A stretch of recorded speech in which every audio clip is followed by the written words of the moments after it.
Hello student, welcome to our YouTube channel Sanra advance education. आज हम पढ़ने जा रहे हैं क्लास 8 की हिंदी व्याकरण का लेसन 4, जिसका नाम है वाक्य विचार। आज इस लेसन में हम वाक्य पर विचार करेंगे, वाक्य के बारे में बात करेंगे, वाक्य की परिभाषा, वाक्य किसको कहते हैं और वाक्य के भेद आदि के बारे में इस लेसन में आज हम डिटेल में पढ़ेंगे। Let's begin the lesson. शब्दों के उस सार्थक क्रमबद्ध समूह को वाक्य कहते हैं जिसके द्वारा कहने या लिखने वाले का पूर्ण भाव स्पष्ट होता है। जैसे पंकज एक अच्छा मित्र है। मतलब वाक्य किसको कहते हैं? शब्दों के उस सार्थक मतलब जिससे पूरी तरीके से भाव स्पष्ट हो, अर्थ स्पष्ट हो और उनकी एक सीरीज हो। सीरीज कब होगी? भाव कब स्पष्ट होगा? जब जो शब्द हैं वो एक क्रमबद्ध समूह में लगे हुए होंगे, तभी हमारे समझ में कहने वाले की बात या फिर लिखने वाले की बात पूरी तरीके से आ पाएगी। तो जब हम लिखने वाले की बात या फिर कहने वाले की बात को पूरी तरीके से समझ जाते हैं कि वो क्या कहना चाह रहा है, तो हम उसको वाक्य कहते हैं। जैसे पंकज एक अच्छा मित्र है, तो यहाँ पर हमारे समझ में आ रहा है कि क्या कहा गया है। पंकज को एक अच्छा मित्र बताया गया है। उपयुक्त उदाहरण से वाक्य अथवा शब्द समूह की क्रमबद्धता से पंकज के अच्छे मित्र होने के पूर्ण भाव का पता चलता है। यदि उसकी क्रमबद्धता बदल दी जाए तो भाव अस्पष्ट हो जाएगा। मान लिया हम इसकी जो सीरीज है, ये शब्दों की जो सीरीज है, इसे चेंज कर दे तो हमारी समझ में ये नहीं आएगा कि इस सेंटेंस में क्या कहा गया है। इसीलिए शब्द समूह की क्रमबद्धता बहुत ही ज़्यादा ज़रूरी होती है। सही सीरीज में वर्ड्स का लगा होना बहुत ज़रूरी होता है, जिससे हमें जो वाक्य है उसका भाव पूरी तरीके से समझ में आ जाए। वाक्य के भेद, काइंड ऑफ सेंटेंस। वाक्य के दो भेद होते हैं जो निम्नलिखित हैं: रचना की दृष्टि से और अर्थ की दृष्टि से। रचना की दृष्टि से वाक्य के भेद। रचना की दृष्टि से वाक्य के 3 भेद होते हैं जो निम्नांकित हैं। कौन कौन से? सरल वाक्य, मिश्रित वाक्य और संयुक्त वाक्य। उपयुक्त रचना की दृष्टि से वाक्य के 3 भेदों पर विचार करने से पूर्व वाक्य रचना के 2 तत्वों का जानना आवश्यक है। वाक्यों में कर्ता और क्रिया दोनों रहते हैं। जो वाक्य होता है, सेंटेंस होता है, उसमें कर्ता और क्रिया दोनों होते हैं। इसमें निम्नलिखित मुख्य 2 खंड होते हैं और जो वाक्य होता है उसमें 2 खंड होते हैं। कौन कौन से? एक तो उद्देश्य होता है, दूसरा विधेय होता है। उद्देश्य किसको कहते हैं? वाक्य में जिसके विषय में कुछ कहा जाता है उसे उद्देश्य कहा जाता है। मतलब जिसके बारे में बात की जाती है उसको उद्देश्य कहते हैं। विधेय, वाक्य में जिसके द्वारा उद्देश्य की क्रिया या विशेषता बताई जाती है। मतलब उद्देश्य के बारे में जो कुछ भी कहा जाता है उसे विधेय कहते हैं। जैसे प्रेरणा खेलती है। उपयुक्त वाक्य में प्रेरणा उद्देश्य है और खेलती है विधेय है। मतलब ये जो है प्रेरणा क्यों है? क्योंकि प्रेरणा के बारे में बात की जा रही है। खेलती है, उसके काम के बारे में बताया जा रहा है कि वो क्या करती है, तो ये विधेय है। सरल वाक्य, जिस वाक्य में एक उद्देश्य एक विधेय हो उसे सरल वाक्य कहते हैं। मतलब एक तो उद्देश्य होता है इसमें और एक ही विधेय होता है। जैसे बिजली चमकती है, तो इसमें बिजली उद्देश्य है और चमकती है विधेय है। तो एक ही इसमें उद्देश्य दिया गया है और एक ही विधेय दिया गया है, इसलिए ये जो वाक्य है ये सरल वाक्य है। मिश्रित वाक्य, जिस वाक्य में एक साधारण वाक्य के अधीन दूसरा अंग वाक्य को, अर्थात जिसमें उद्देश्य या विधेय एक से अधिक हो उसे, तो उन्हें मिश्रित वाक्य कहते हैं।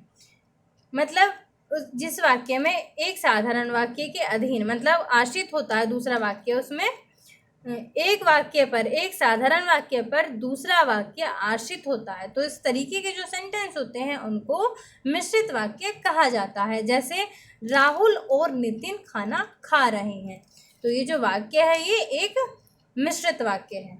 संयुक्त वाक्य, जिस वाक्य में एक से अधिक वाक्य सरल हो, मतलब एक से ज़्यादा वाक्य सरल हो, तो उसे सरल वाक्य संयुक्त वाक्य कहते हैं। जैसे मैं भोजन करके लेटा ही था कि सुरेंद्र बुलाने आ गया। इसमें 2 सेंटेंस दिए गए हैं। इस तरीके के जो सेंटेंस होते हैं, जो संयुक्त वाक्य होते हैं, उनमें एक तो उनको समुच्चय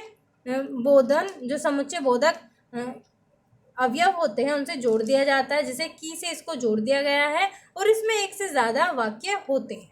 तो इस तरीके के जो सेंटेंस होते हैं उन्हें हम संयुक्त वाक्य कहते हैं। अर्थ की दृष्टि से वाक्य के भेद। अर्थ की दृष्टि से वाक्य के 8 भेद होते हैं जो निम्नलिखित हैं। विधि वाचक वाक्य, जिस वाक्य में किसी बात के होने का बोध हो उसे विधिवाचक वाक्य कहते हैं। मतलब किसी क्रिया को उसमें मान लिया जाता है, किसी काम के होने को स्वीकार किया जाता है। जैसे मैं खा चुका, तो इसमें बात की जा रही है खाने की, इसमें खाने की बात मानी गई है, स्वीकार की गई है। तो इस तरीके के जो सेंटेंस होते हैं उन्हें विधिवाचक वाक्य कहा जाता है।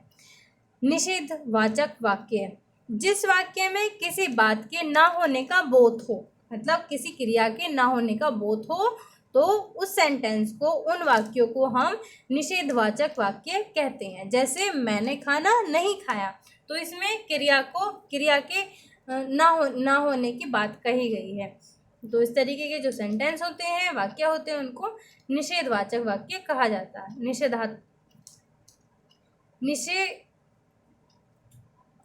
निषेधात्मक वाक्य कहा जाता है।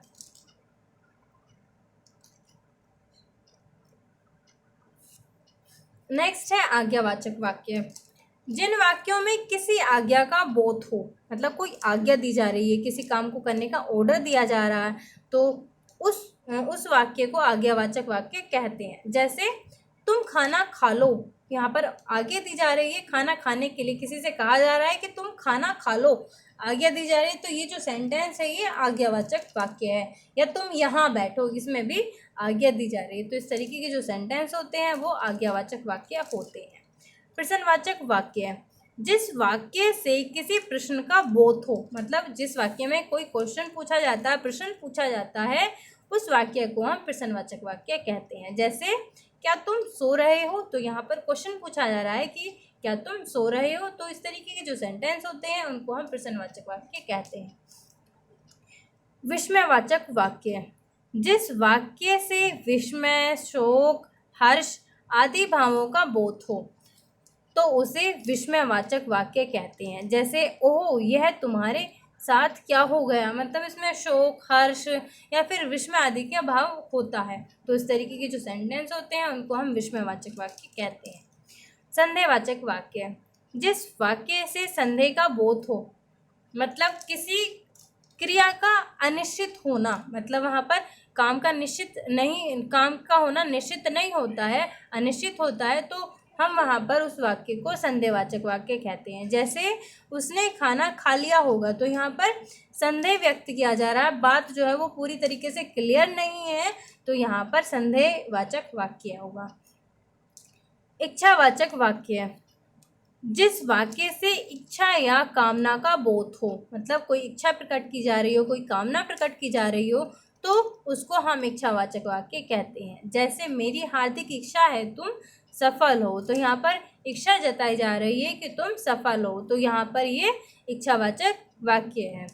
संकेत वाचक वाक्य, जिस वाक्य में एक वाक्य दूसरे वाक्य की संभावना पर आधारित हो, मतलब एक वाक्य दूसरे वाक्य की संभावना पर आधारित तो वाक्य को हम संकेतवाचक वाक्य कहते हैं। जैसे यदि आप भोजन करें तो मैं भी भोजन करूं, तो यहाँ पर दिखाया गया है कि, मतलब संकेत दिखाया गया है कि अगर आप भोजन कर लेंगे तो मैं भी फिर भोजन कर लूँगा। ठीक है। वाक्य रचना के नियम, हम वाक्य को कैसे बनाते हैं, उसके कुछ नियम होते हैं व्याकरण में, आइए पढ़ते हैं उन नियमों को। वाक्य रचना के प्रमुख नियम निम्नलिखित हैं। क्रम, सबसे पहले होती है सीरीज, किसी वाक्य में सार्थक शब्दों को उचित स्थान पर रखने को हम क्रम कहते हैं। मतलब एक सीरीज में रखना जरूरी होता है एक वाक्य में। अगर हम वाक्य में जो शब्द है उनको हम सीरीज में नहीं रखेंगे तो वो हमारे वाक्य नहीं कहलाएंगे, उनसे हमारा जो भाव होगा वाक्य का वो स्पष्ट नहीं होगा। जैसे हरि कृष्ण ने भोजन किया, इस वाक्य में पहले कर्ता, फिर कर्म और उसके बाद क्रिया को रखा गया है। तो ये एक सेंटेंस की सीरीज होती है, पहले कर्ता रखा जाता है, फिर कर्म रखा जाता है और फिर क्रिया रखी जाती है। इसके नियम निम्नलिखित हैं। क्या नियम होते हैं? हिंदी वाक्य के शुरू में कर्ता, मध्य में कर्म और अंत में क्रिया होना चाहिए। अभी हमने बताया स्टार्टिंग में कर्ता, फिर कर्म और फिर क्रिया होनी चाहिए। जैसे प्रेरणा ने भोजन किया, तो इसमें प्रेरणा क्या है, उद्देश्य, मतलब कर्ता है, भोजन कर्म है और किया जो है वो क्रिया दिखाई गई है। उद्देश्य या कर्ता के विस्तार को कर्ता के पहले एवं विधेय एवं क्रिया के विस्तार को विधेय पहले रखना चाहिए। जैसे अच्छे बच्चे बड़ों का कहना मानते हैं। ठीक है, बात करते हैं थर्ड पॉइंट की। कर्ता व कर्म के बीच अधिकरण, अपादान, संप्रदान एवं कर्ण कारक आते हैं। जैसे स्वाति ने घर की अलमारी से हिमांशु के लिए हाथ से पुस्तक निकाली। नेक्स्ट नियम क्या है, संबोधन शुरू में आता है। जैसे हे प्रभु, संबोधन जो है वो शुरू में आता है, मुझे सद्बुद्धि दीजिए। क्रिया विशेषण क्रिया से पहले आती है। जैसे दीपांशु तेज तोड़ता है, जो क्रिया विशेषण होती है वो क्रिया से पहले आती है। विशेषण विशेषण से पहले आता है। जैसे मेरी पीली फ्रॉक कहीं नहीं मिल रही है, विशेषण जो है वो विशेषण से पहले आता है। प्रश्नवाचक पद या शब्द उस संज्ञा से पूर्व आता है जिसके विषय में प्रश्न हो। जैसे क्या दीपू सो रहा है। अन्वय के बारे में बात करते हैं। वाक्य में विभिन्न पदों या शब्दों का लिंग, वचन, पुरुष एवं काल के अनुसार मेल अन्वय कहलाता है। किसमें, वाक्य में विभिन्न पदों या शब्दों का लिंग, वचन, पुरुष और काल के अनुसार जो मेल होता है उसको हम अन्वय कहते हैं। यह मेल कर्ता क्रिया, कर्म क्रिया एवं क्रिया संज्ञा होता है, संज्ञा का होता है, उनका निम्नलिखित वर्णन किया जा रहा है। जैसे कर्ता और क्रिया का मेल। वाक्य रचना में कर्ता और क्रिया का मेल निम्नलिखित प्रकार से होता है। यदि कृतवाच्य वाक्य में कर्ता विभक्ति रहित है, यदि कृतवाच्य वाक्य में कर्ता विभक्ति रहित है, मतलब उसमें कर्ता नहीं है, तो उसकी क्रिया में लिंग, वचन और पुरुष कर्ता के लिंग, वचन एवं पुरुष के अनुसार होंगे। जैसे प्रेरणा विद्यालय जाती है।